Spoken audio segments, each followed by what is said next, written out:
everyone. I'm Mariel Versario from Group 4. We are assigned to tackle about the Chapter 4, the whole Chapter 4, and I'm assigned specifically for Chapter 4, 4.1, which is about the information technology in education, business, and infrastructure. Let's first have the education section. We have here the positive effects and the negative effects. For the positive effects and negative effects, I know we are all familiar since we are students, right?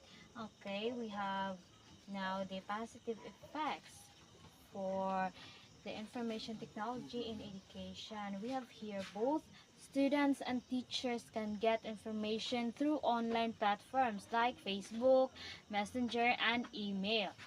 And the second one is Microsoft Excel here.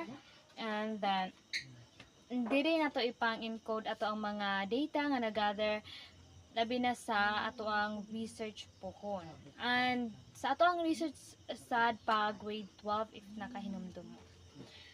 For the Microsoft 365 is mao ni siyang katuang word o katong mga kuan maka-add kag another author nga bisag wala mo nagkakita face to face but still you can work as a team. Imo na siyang i-add as an author and then maka-edit po na siya sa file o maka-add on siya sa dapat ipuno.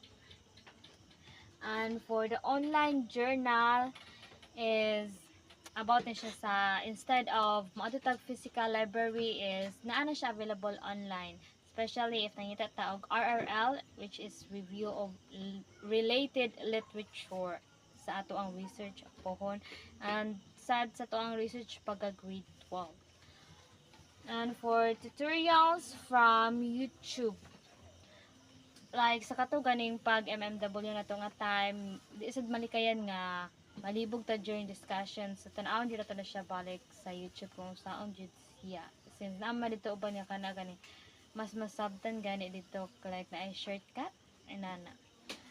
And then the next one is the Google Meet and the Google Classroom.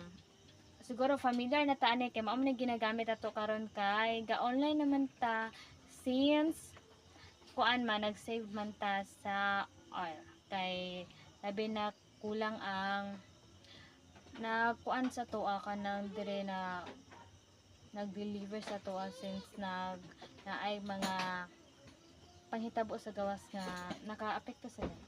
We have here the negative effects now. For the negative effects, the first one is yes, the students could be left behind